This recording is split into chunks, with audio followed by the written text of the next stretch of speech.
Hi. Today, I am going to explain an episode called White Christmas from the British science fiction series Black Mirror. Spoilers ahead. Watch out and take care. The episode begins in a tiny cabin in the middle of nowhere. Joe Potter wakes up on Christmas Eve to loud music playing outside. His roommate, Matt Trent, is in the Christmas spirit, but Joe is not in the mood for it. Matt and Joe have been living together for 5 years, but have barely talked to each other. Matt asks Joe his reason for being in the cabin, but he is hesitant to talk, so Matt goes first to ease Joe into the conversation. He starts talking about his life prior to living in the cabin. Matt used to be a love guru, someone who helped nervous boys to flirt with women and seduce them. He used an advanced technology fitted into the eyes of the man, called the Z-Eyes, to watch how the date went and listen to their conversations. Matt talks about one particular case of a man named Harry.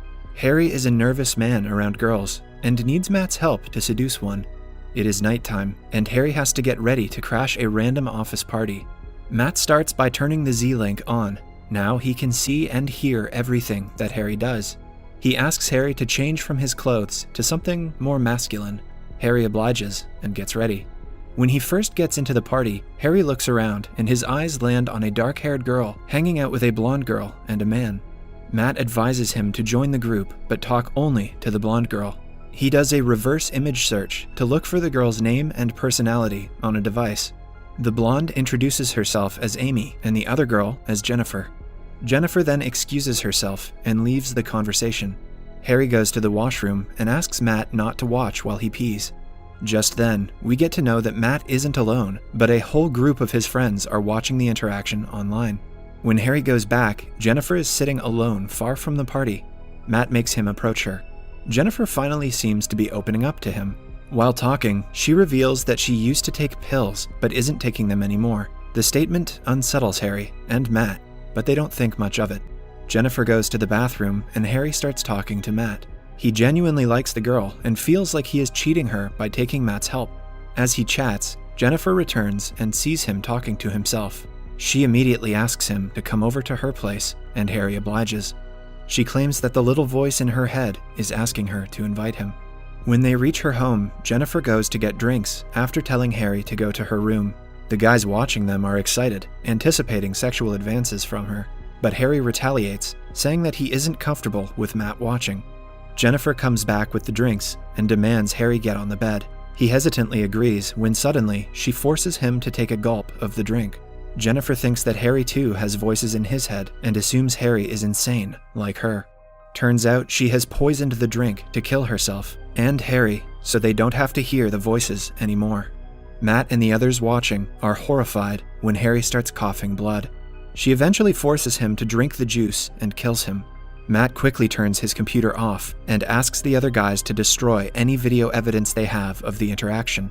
Matt gathers the evidence in a bin and sneaks out of the room to throw them out. However, he is caught by his wife, Claire. She finds out about his involvement with the crime and him being a perverted love guru. The two get into a fight, and Claire blocks him. With the new technology of human blocking, the person being blocked will only appear as an anonymous shape to the blocker. The two cannot talk or communicate. Back in the present, Matt reveals that being a love guru was his side hustle. His main job was somewhat unusual. He starts by talking about a woman named Greta. She is sitting on a hospital bed when a nurse comes and asks if she is ready to perform the procedure. When the process starts, Greta falls unconscious under anesthesia. Then we see something being taken out of the woman's head. A nurse keeps an egg-like device on the table. The device has a mind of its own that we can hear her talking. It turns out Greta's whole memory has been coded and put into the device. So, now the egg is a second Greta that cannot move, but still has her consciousness and personality. In the following scene, the device is in front of Matt. He explains to the voice that he works for a company called Smart Intelligence. The company has figured out a way to make digital clones of people and store them in an egg-shaped object. The clones are called cookies and are used as personal assistants by real people. The real Greta has made her cookie to help her through daily life. A control panel in front of the cookie controls everything in the house, like the temperature, lighting, and all the electronics. She has to use them to help Greta with basic things. However, the cookie refuses to be a slave to Greta.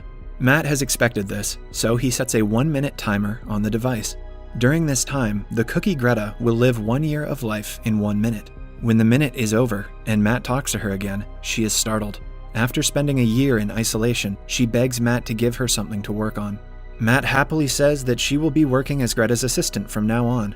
We see then the cookie monitoring the real Greta. She turns the light and alarm on in the morning. She makes a shot of espresso for her and makes a voice narrate her schedule. That is her life now. Back in the present, Joe finally feels comfortable and starts opening up about his life. He had a beautiful fiancée named Beth. On a snowy day, the two go out as Beth's father tells them to be back home soon. In the following scene, we see Beth and Joe having dinner with 2 of their friends. Beth doesn't feel good after dinner, so she goes to sleep early.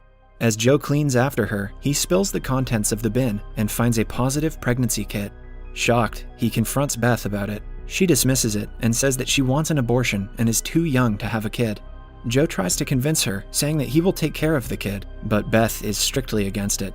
When he starts to scream at her, she blocks him. Joe's voice changes into a muffled tone, and the two only see a shadow of each other now. He throws a vase at the wall and storms out of the room.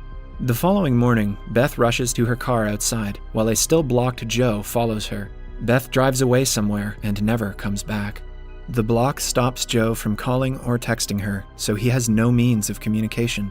A week passes, but she doesn't return. Joe learns that she has left the job without any explanation, and no one knows where she is. Moreover, he cannot even look at images of her, as the block option covers every image of the person. A few months later, he is in town when he sees a silhouette nearby and recognizes it as Beth's. It is clear to him that she is still pregnant. Surprised that she has kept his child, he approaches her and asks her to turn the block off, but all Beth hears is a muffled voice and yells for help. Eventually, the police arrest Joe. He is desperate to meet his child, but doesn't know where Beth is. He knows where her father lives and is sure that Beth is going to be there at Christmas. So, next Christmas, he goes to her father's home, which lies in the middle of nowhere. There, he finally sees Beth and their kid. Since the block option blurs offspring as well, he cannot see if the baby is a boy or a girl. Joe is beyond confused as to why Beth kept the baby but doesn't want him in her life. A lot of time goes by. Joe has made it a ritual to visit Beth's father every Christmas Eve and look at them from a distance. He claims it was like watching his kid grow up, even though he couldn't see the kid's face. 4 years later, he realizes that the child is a girl for the first time. One day, Joe is searching through channels on the TV and sees Beth's picture on it. She had died in a train crash, so the block was turned off. Joe can see her face for the first time in years. The next Christmas, he wraps a Christmas globe as a present for his daughter and heads to Beth's grandfather's home. When he gets a glimpse at her, he is sure she is not his daughter. Shocked, he follows her into the house. He realizes Beth had been cheating on him with her coworker. Beth's father is shocked to see him at his house and asks him to go away. In anger and frustration, Joe hits the old man with the snow globe, injuring his head. Joe left the old man unconscious in the kitchen and never came back. He died in this very spot, and the little girl stayed in her room for the day. The following day, she gave her dead grandfather a gift she had made him. Realizing that no one is going to come, she went out to search for help, while it was snowing heavily. Since the house was in the middle of nowhere, she died of cold. As he finishes telling the story, Joe is in tears. He asks God to forgive him. Matt asks him if he confesses his crime, and Joe admits that he does. He seems to be in an interview with Joe at this point. All of a sudden, Matt talks to someone else, claiming that he has done it and asking them to let him out now. The scene changes to Matt at a police station, talking to some officials. In front of him lies an egg-like cloning device. As it turns out, Matt has been talking to Joe's cookie this whole time. Using the technology, he created his own cookie to try to make Joe confess his crime. Matt had made a deal with the police that if he can make Joe confess, he will be let free for not reporting Harry's death and conducting illegal dating services. The police say that he will be on their sex offender list and will be permanently blocked from everyone. When Matt goes out, he sees that everyone around him is just a silhouette. The world is blurred and muffled for him. Moreover, everyone sees him as a red shadow, indicating that he is a sex offender. A police officer sets a timer of 1,000 years per minute on Joe's device and leaves him like that. The cookie Joe now lives 1,000 years in 1 minute in isolation. We see him struggling to keep himself sane. As the camera pans out, he seems to be inside a loop of snow globes.